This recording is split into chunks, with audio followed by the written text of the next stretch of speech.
Good afternoon, and everyone who is in this room who work in business knows that our key stakeholders are expecting business to really solve or at least tackle the main challenge that humanity is facing, being climate change or social inequalities. And this is well illustrated by a pretty recent Elderman Trust Barometer result that was looking at trust at work. And really you see that one really key important aspect of that actually drive people to choose a specific job is about societal impact. So 71% people really expecting that their work is going to have a societal impact, and it's increasing by 2 points versus the previous year. So you see that even more, and you will not be surprised, I'm sure, and I was not, at least when I saw the result, that younger generation are even expecting more than actually my generation. And you see that nearly 8 in 10 Gen Z and millennials are expecting that really their work will shape the world, and it's actually pretty reassuring to see that. So it's actually very well in sync with the movement we have seen in companies to really work on their purpose and really basically reflect on why they exist. So moving from this shareholder value creation to stakeholder value creation and working on their purpose. So for us as a pharmaceutical company, our purpose is pretty clear. Huh? We are here to find new therapeutic solutions for patients and making sure they are available to the people who need them. So this purpose was established in UCB more than 10 years ago. In 2019, we enriched it, and it was really enriched by our double materiality assessment. And we actually enrich it by saying it's, of course, creating value for patients now, but also in the future, and really working for generations to come by focusing on 7 dimensions, being, and you see them here on the slide, being from really innovation, as I said, to really create new medicine for patients, but also access to medicine, diversity, equity, and inclusion, and protecting our environment. So, so that's how we have chosen really to influence the strategy of the organization. So, of course, all of that is great, but they are only words. And if the company is not aligned from the top to the bottom to really deliver on that, nothing is going to happen, and it's going to be social or greenwashing, for sure. So what we did also is really to integrate this approach within the corporate governance of the organization, in our corporate charter, but also making our board and executive management accountable for delivering on specific targets that we disclose annually. So, and of course, it doesn't go, it goes also with engaging the organization and making sure that from the top to really the team in the field, everybody is aligned and understand what we want to achieve. So we see some good progress in terms of engagement, and we see, and it's actually very reassuring to see that people believe that their job is meaningful, and we see also improvement year on year. So we benchmark ourselves versus some companies who are seen as being really very successful in engaging their employees, and we are close to being now in the 25% of actually the best result in the survey we conduct.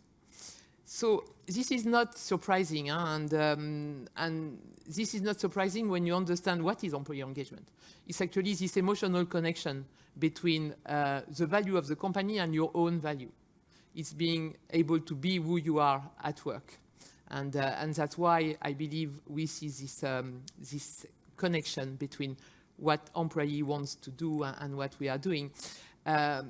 So all of that is great, but it's probably not enough to really move the needle.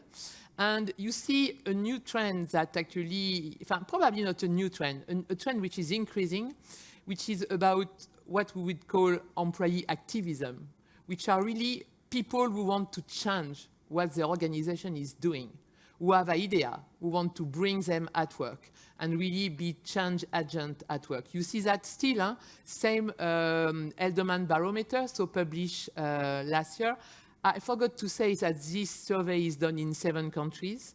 And last year they interviewed more than 7,000 employees across our 7 countries. So it's a pretty broad range, and the country go from the US to Germany to Brazil. So there is a big, a good sample of country where people are interviewed.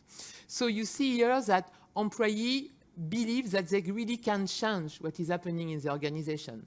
And actually, half of them, and still growing, believe that really they are a force for change. We see it even, again, more in younger generation. So clearly, Generation Z willing to, first of all, interact with their employee to make those change happen, but also go public and really leverage the platform that their organization is bringing to them to really be driver for change. And this goes well with actually this definition of employee activism, which I took from a recently published article, which really talk about driving change from the inside out, and it's published in a Stanford Social Review for Organization.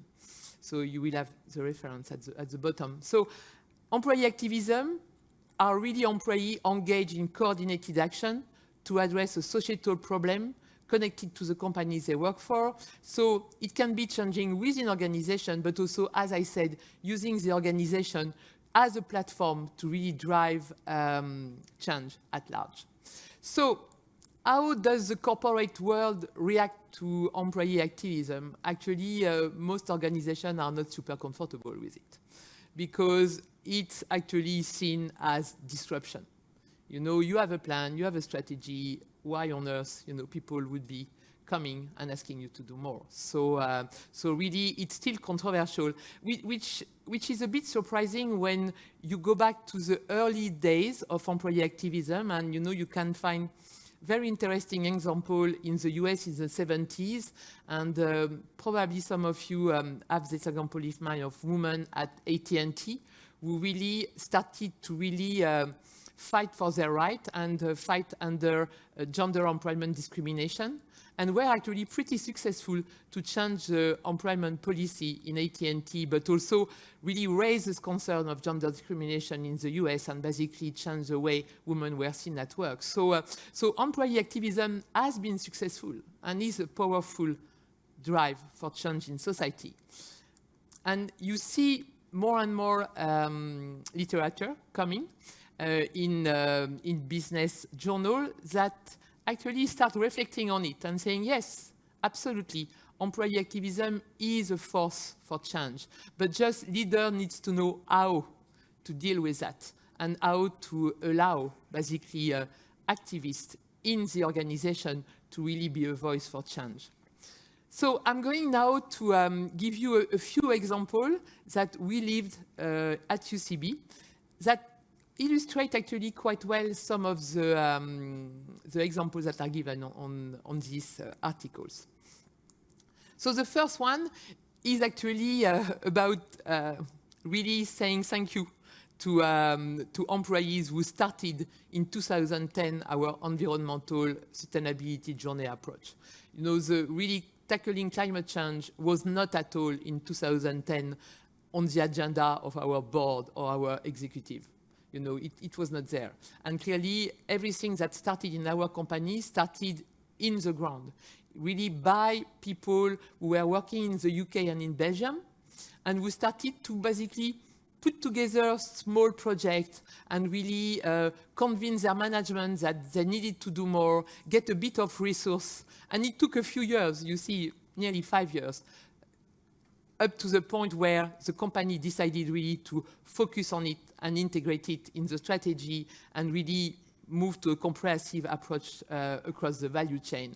So really, we have been started in 2010 thanks to citizens at work, people who brought their own value and really wanted to do more than what the company was doing already. So now we are actually in a more advanced step of the journey. So we committed to net zero science-based target, and we hope to have them validated this year. But clearly, if those guys would not have done that at the start, we would not have probably progress as quickly as we have done. So really, that's a tangible example of what activists at work can bring to an organization.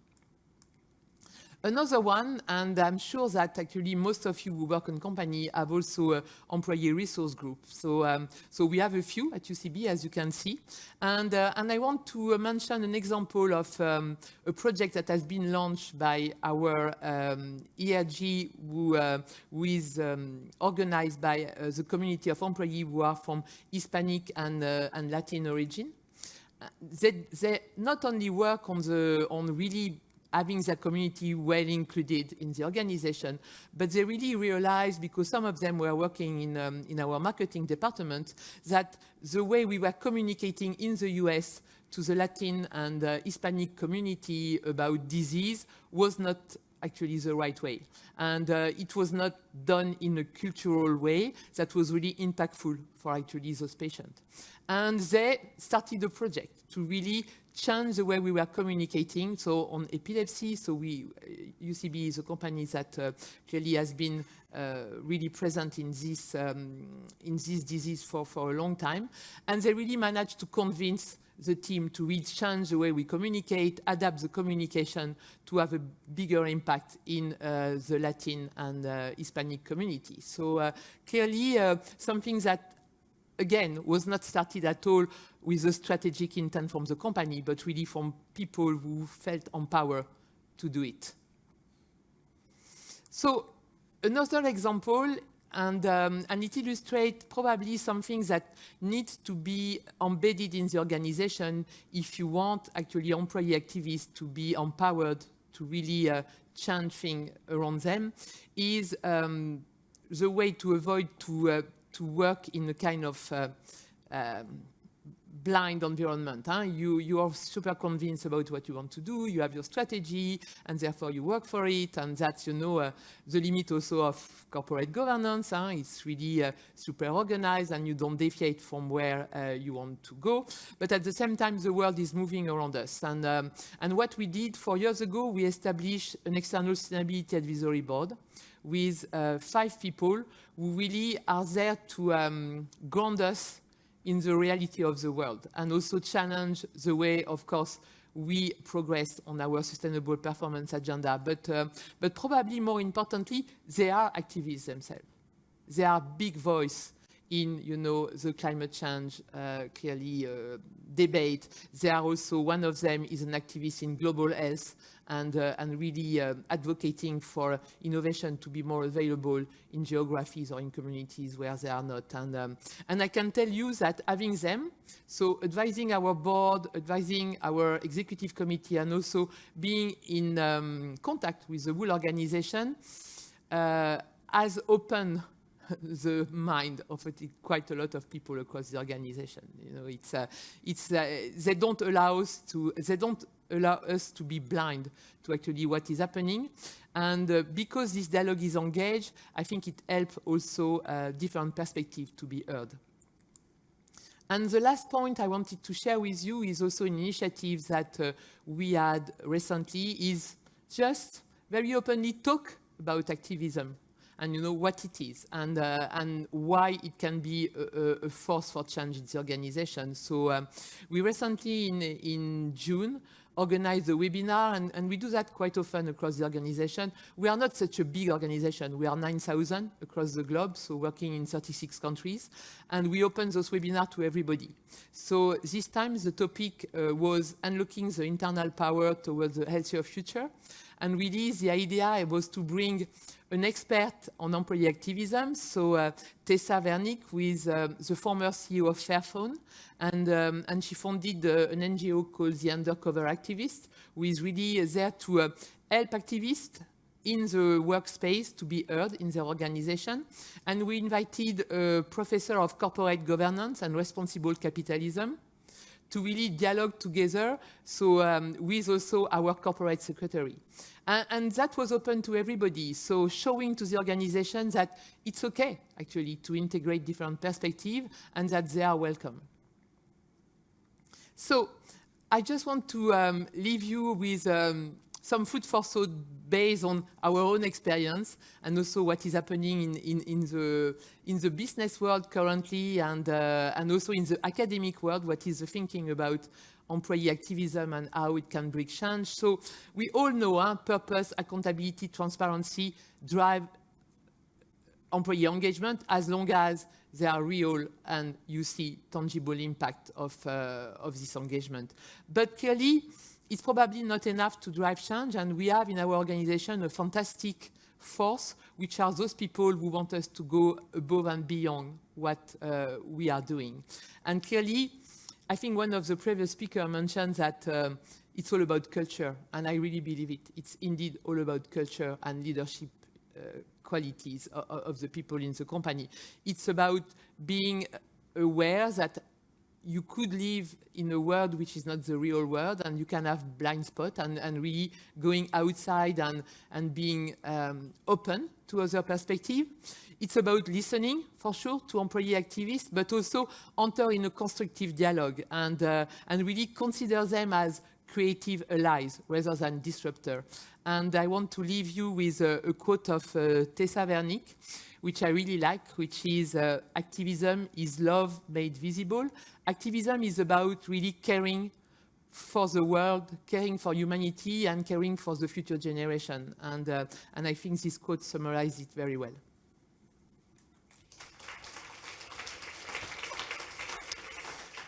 Veronique, thank you very much indeed. I've got more questions I'd like to ask you, but I will go to the room first if there is any. We have an immediate hand. That is the quickest hand we have had today.